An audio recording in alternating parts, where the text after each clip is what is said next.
Lur godhog. Lah ya ngono. Mongko rejo bakalan ki wis tenan wilayah. Oh, keliling tambal manci. Heeh, karo adol obat kuat. Ah, nggih. Lah kowe adol obat kuat kok malah awakmu dhewe sing ora kuat. Lho, ora kuat piye kuat? Lho kae sing tak dol ora mandi kok. Saiki aku wis duwe formulasi sing paling mandi. Nek pengen awake sehat, awake kuat, minum Biomoringa. Weh. Kowe iki jane apa ijek etuk? Komisi kok. Sajae eto royalti sajae. Itu wong pabrik irung kobong kok ya itu. Rasa aku anggere dipapane dipromosake. Itu. Alhamdulillah iso sowan leladi nderekke Dewa Ruci. Aku yo kaget lho wong jare kabare campur sari niki wis kadol kok ijik. Dewa Ruci. Luar biasa. Awet ya Pak Otot. Pengestune Mas Gareng nggih. Dewa Ruci ku wis ngetuki apa-apa. Lah iya ngantek. Etuk napa mawon niku? Kendang ketipung, Kendang tipung. Lajeng simbal. Wis elok tenan. Wis elok no, grup musik ora kadol njawang pipil-pipil wis. Jos tenan no, ngantek omah iso pindah barang lho ya elok to. Tenan. Kowe ora ngece. Ngene iki arep golek nggon dhuwur. Sowan ana daleme Pak Peltu Daliman cek. Bener. nggih Kang Gareng. Nduk Mufida, Ibu Siti Asiah Kang Mangku Gati. Bapak Purnawirawan Peltu Daliman. Wis purna tugas kok iki garek menikmati hidup kok tenengan. Betul, nggih. Peltu ki apa Mas? Peltu ki pelaksana satu. Ngawur. Loh piye to? Slapcruk kowe ngomong. Peltu pelaksana satu ya. Lah terus Peltu napa ki lek apa? onjak? Peltu ki nempel metu. Weh. Wah, cacilene omongan jemlewo. Kok cemlewu pripun to? Kok peltu kuwi singkatan Mula bocah ki ra iso gedhe. ora iso gedhe. Wong pikirane ki reget terus kok. Kok iso reget to? Kebak Peltu virus ki pembantu letnan Selain satu. itu, pantas kita ucapkan untuk yang berbahagia, mempelai berdua. Nggih, gandeng penyanyi sak Jawa Tengah ki sing urung tahu pernah kena masalah ki mung Mufida, mula dongakno mantene, muga-muga dongamu diijabah karo Gusti Allah. Anduk. Nggih. Anduk. Nggih, Wis sing- sebelumnya pripun Wis sing pripun? terkenal Cik Suci. Ya. Nggih suci. Suci ya Mas. Nggih, saderenge mau mengucapkan mohon maaf lahir batin karena ini masih Leres, hari betul. raya ya. Betul, ya. Mohon maaf lahir dan batin dan anu Le, aku meh muni Mematur apa? Bahasamu sing gampang dipahami aja nggawa bahasa Jepang. Aku ngerti nek kowe wong Jepang ning bahasane saeso-eso tetep menyesuaikan bahasa Indonesia. Jepang Pak niki, asli Jepang iki. Jepang ngantek duwe restoran Jepang kok. Apa? He. Anu Le, aku meh arep muni Matur apa? njaluk sepura ya Le ya.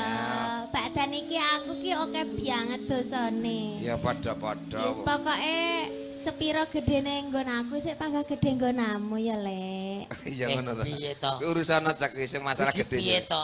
Ya maksudnya lupute ngono lho. Sepiro gedene luputku Heeh. lan sepiro cilike luputmu cilik sithike luputmu Heeh. ya muga-muga dipun apura Gusti yo. Kok iya. sepiro gedene nggonmu Iya, iya Nah aku iso gede ngono muni Pak Otot. Sing cilik ya tersinggung to ngene iki kok senenge. Oh. sawa. Aku Maaf lahir batin. Nah ngono ae lho. Nggih. Selamat kanggo Mbak Walida Putri Salitsa kalian Mas Sandi Ramadan. Semoga menjadi keluarga yang bahagia, Amin. sejahtera. Amin. Sakinah mawadah dan warohmah. Amin. Ya Keluarga Rabbal sing Alamin. ayem-ayem tentrem. Cek. Keluarga sing gelem nampa kekurangan siji lan sijine. Bener Biar gelem bener. nampa kekurangane insyaallah uripe ayem tentrem. Kaya bojomu kae lho sing Lah iya, hebat iki. ya padha karo bojomu to. Iya, iya. Sing keri, ya sing jedhi sik bosok Ning saiki lah ya wis bahagia Ya to Le. alhamdulillah. Bahagia. Bahagia, bahagia. Bahagia banget ya bahagia. Aku Lho, Reng, Piyai teh. Gareng, Apa? nyambut gawe iki nek ngerti kertumu. Heeh. Kowe iki dadi malah iso blak kotang terus terang. Ya apa? Anu dirasani karo bapak sing lenggah ning burine Pak Bayan. Piye? Pripun? Piye Mas? Lho, sing lawas disedekahke. Lah wong piyai sosiale apik kok. Aku Sosiale sosialku gede. Aku nek mung bangun masjid wis dadi 4, Mas. Nah, nyantuni anak yatim ki pondok pesantren wis 3. Sedekah duit ki ngono. Aku sedekah ora duit tok kok. Lah terus Bojo jaluk wong, los kake. Wis puas. Seksine lho ya wong godhog iki. Kudu aku nggodhog Polokarto. Lah iya. Nah nggih. Puas. Rantai bojo ora masalah. Lah nek ora masalah piye to? Ya ora masalah. Lah ora repot. Tuku. Aduh. Lah nggih. Kowe anu, iki bocah sing saka Tulungagung iki. Tulungagung. Nek nyuwara apik banget, Wih. Mas. Wuh, tenan. Ayo coba. Bawa nduk sing apik nduk, nyuwara sing apik nduk. Wah, nggih. Tulungagung. Jos iki. Niki meh nulung agungin apa alusan dulu? Halus. Alus. Boyolali iki alusan nduk. Oh iya, Alusan. angenteni nggih. Ya, bawa sik suarane Pak. Sampan mirengke Pak, elok tenan. Iya. Mana yen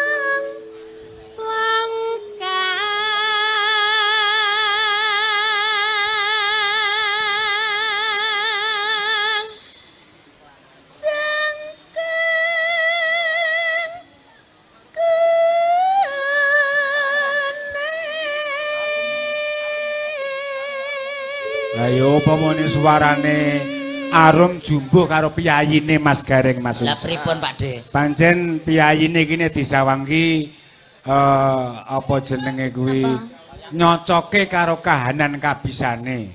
Dasare nak yo cah sekolahan to iki. Isi. Lah mbah, isi piro? Institut seni kok isi piro? Arti isi piro-piro klebu nek iki. Oh. maksudnya napa niku? Ilmu. Oh, ilmu. Ilmu yang bermanfaat. Oh, nggih laras.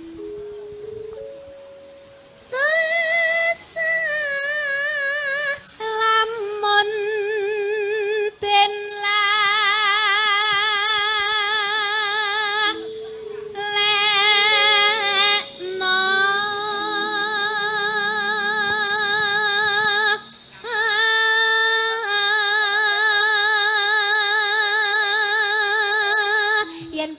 bojoan toh Kepiye, mesti Mbak?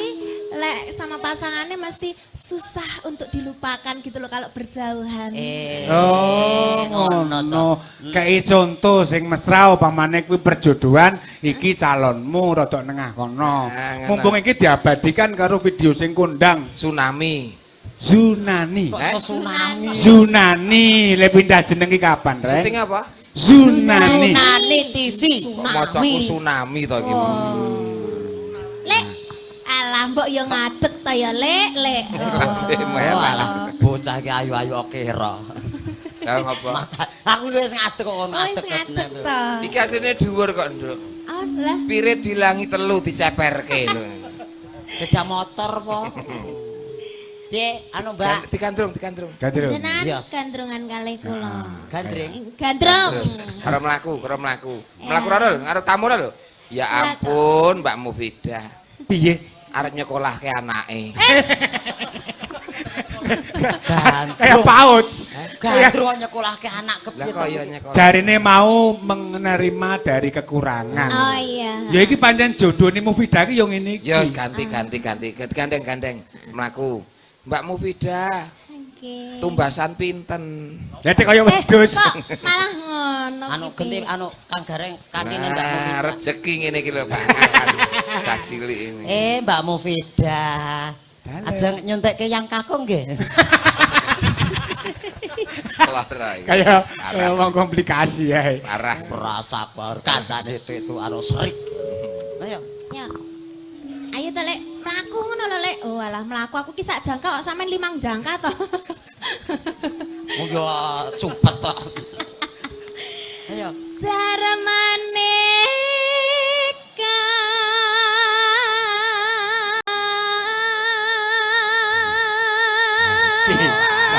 Asa Meri rek.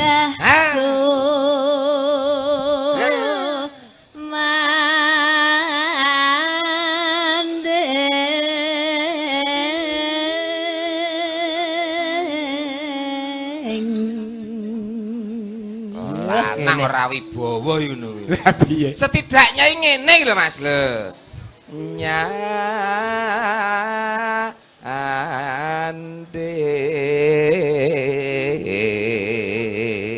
Ngene iki cah lanang ngene iki. Sembodo. Mangku perawan gandes luwes tur ngembes ki ngene iki. Ah ngono. Ngono lho Cak, ayo. Coba Cak. Ya sing iki engko potongan ya Mas ya. Ayo Cak. Dipotong dilobok ke YouTube. Gen pegatan neh. Kabehmu Eleke. golek pangan iki. Golek pangan. Ayo. Coba ki mau dibaleni. Nah, Baleni. ngono kaya aku Nah, ngono ayo. mau. Yo coba. Lano Sanadyan amung sedelo. Piye to, Lek?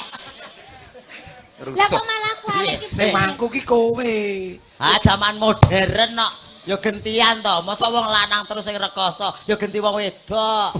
Wong wedok ki ora enek kok kon gelem kon rekoso. Menangan makhluk terkuat di dunia kok senengane. Aku mbayangke, Lek. Apa? Lek uncek niku ki lek saumpamane malam pertama ngono ki piye ya? Lho, Ya ora cetha. Terus pikiranmu ngeres ya ngono.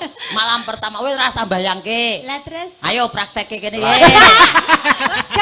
Perasaanmu. Iya, coba. Dadak bayangke cah cilik kaya ngono gitu. Kekendelane Cah pitung. cilik kaya ngono lah ngenteni gedhe sakmodare ora gedhe kok. Cah cilik kok iso gawe cah cilik to. Nggih. Barang.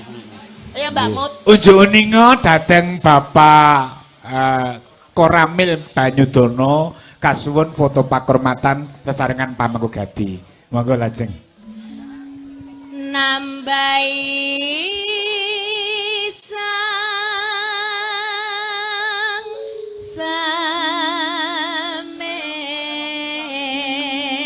same. Alah aku ngene iki duwe tuyul kaya ngene iki entuk pira ya sewengi iki? Wah, aku dadi tuyule. Ah, iki dadi juragane seneng aku. Lah kok iso? Sebabe, Ora arep nyolong terus aku. ya ngapa? Mik terus. Iya, tuyul ki akhire golek duit ki jarine kae diopahi mik sik. Ha ning ya kowe kecilik, Lah kok kecilik. ora metu. Apa nih? Bawa iki ora dalang ora wayang kucul kabeh iki.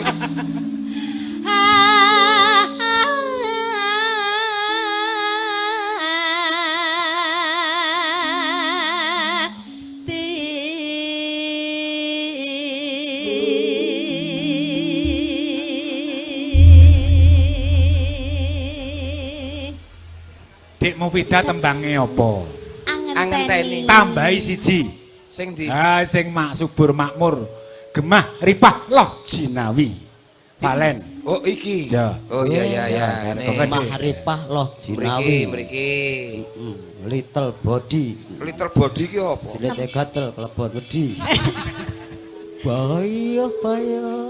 Apa ki mau jenenge? Ora, Mbak, ora. Kyayine gedhi. Ora, kok Tur kanggo ambo-ambo bareng. tur merak ati. Ora, krungu mau ambo tar gedhi. Enggak. Kok rumah saku lho. Sesil tenan. Kempit tok wedok tenan. Pas apa? Ayo, Iki diatekke. Nggih. angenteni.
kowe iki peh. Isen aku nek ngetur niku digelokke jare mriksake mbae meneh. Lah kowe kok cedhake ketoke apa peh mirip bojomu kene iki. Kok sik Kowe gak ngalih rono.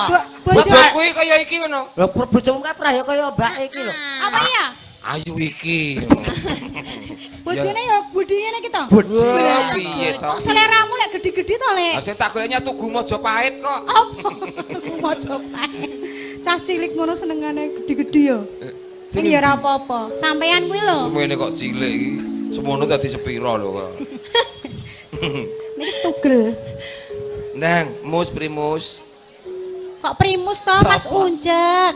Lah iya uncek iki nek neng kene Jakarta primus. Wah, primus artis kae. Pria mung setugel primus. Oh, alah. Makasih Mas Kin.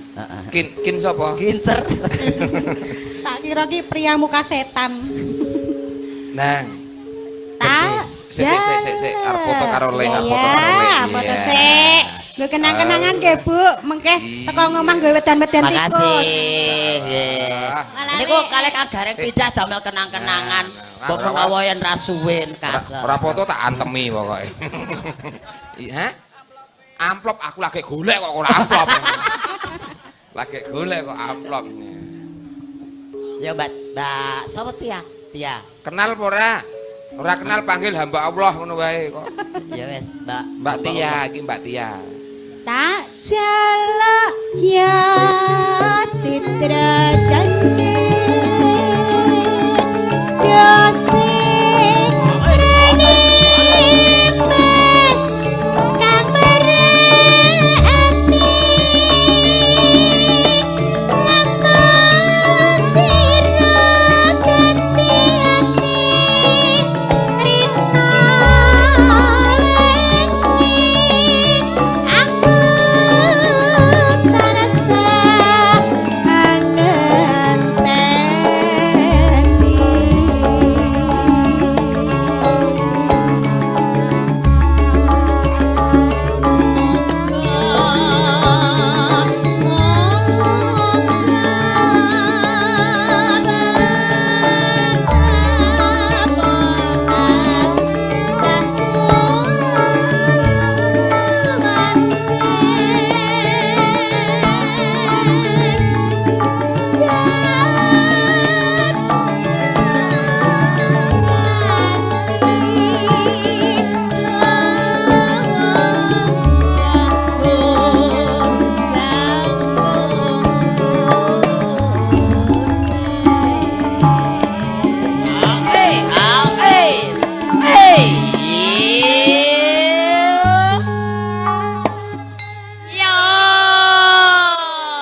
pasangane dhewe-dhewe ya, Mas.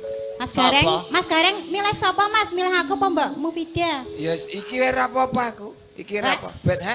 Aku mbok etok iki. Lah ngopo lho? Bayo. Lah ngapa? Ora apa-apa nggo memperbaiki keturunan. Memperbaiki keturunan kepiye upamane mlaku arep jagong po.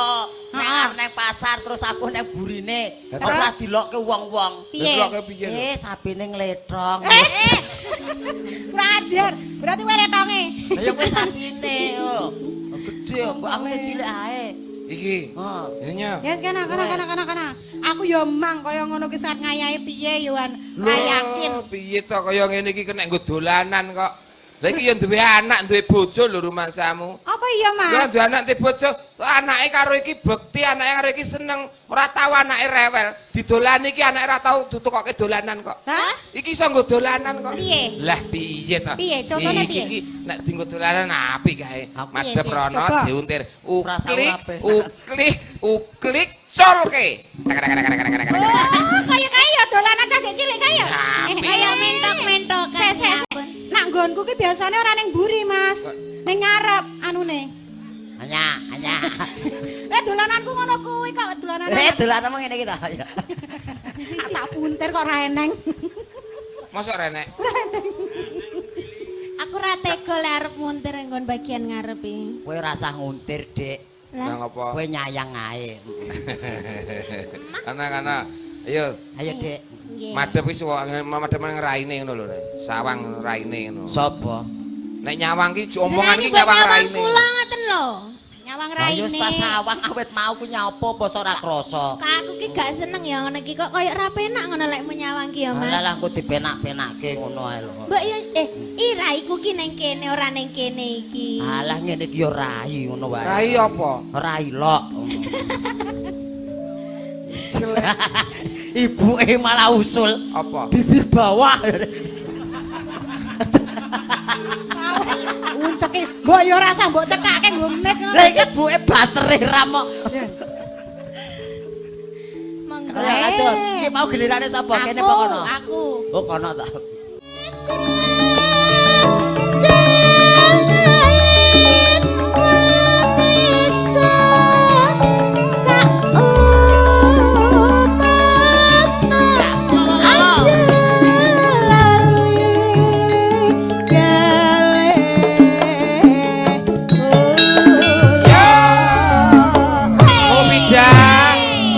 Obah nduk, Mufidah.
Didelok saka syutingan awake dhewe iki nak pasangan ideal ya Mas? Ideal. Nak wong loro kae pasangan apa? Radial.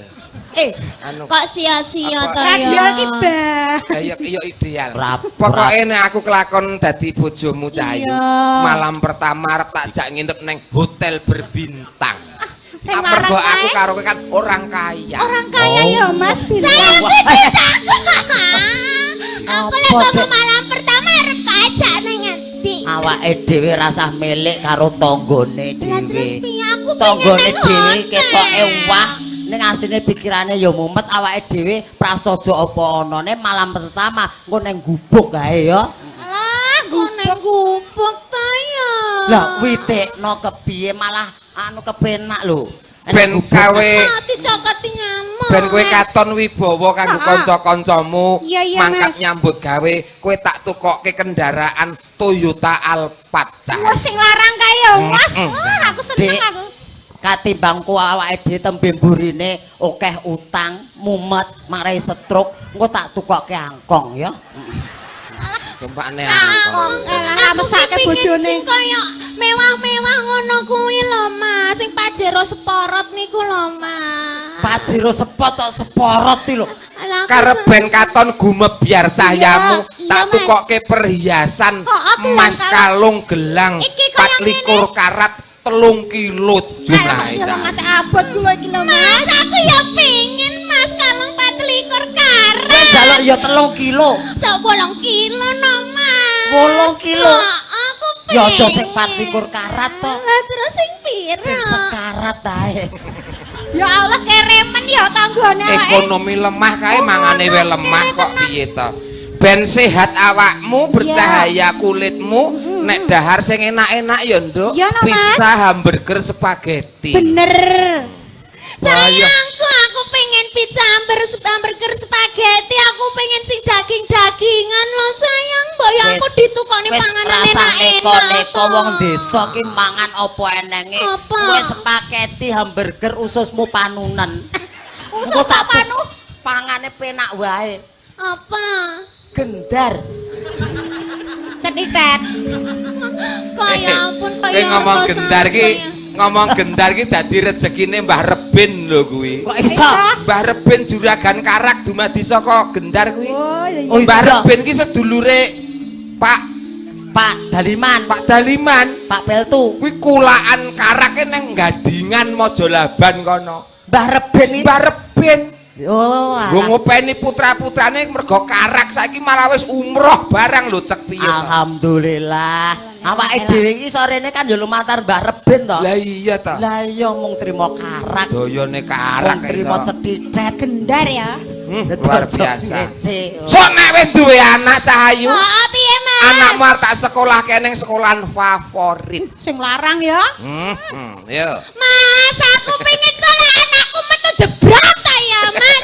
Piye? Di sekolah kene nggon sing internasional, gone wong sugih-sugih. Ora sah, Dik. Lah terus piye? Majebrot engko mati kok.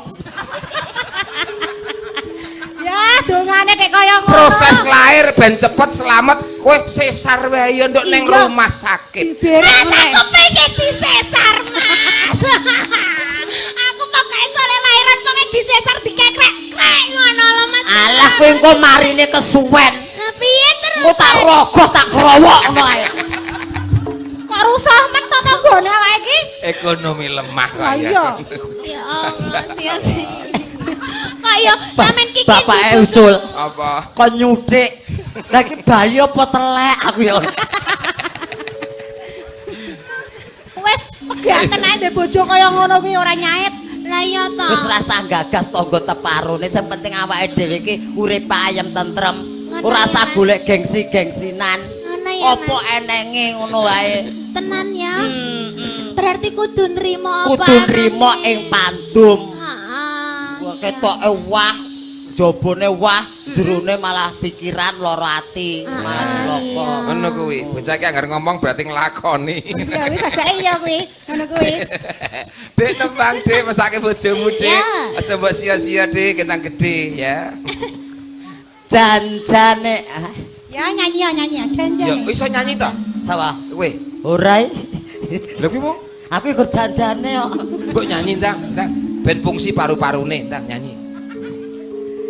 Jan piye to, Lek? Sampeyan apa aku? Keluargamu dhewe kok aku iki ngopo lho? Aku pok kowe. Aku marahe ora ketok lambemu arep mengo dadak blangak.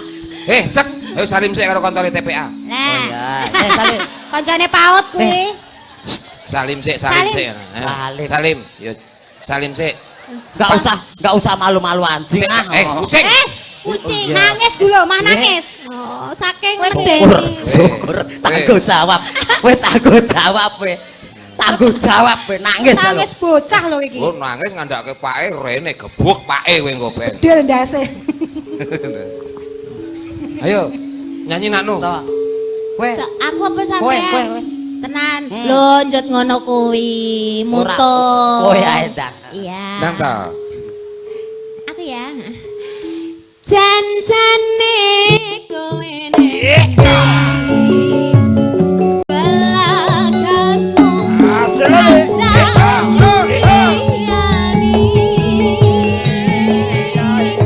atiku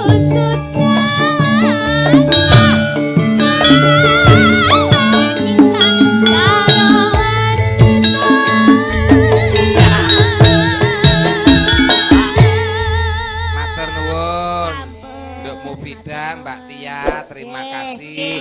Iki Pak Dalang arep neruske tata cara barian awan iki. Nggih. Monggo Pak Dalang. Neruske lakon.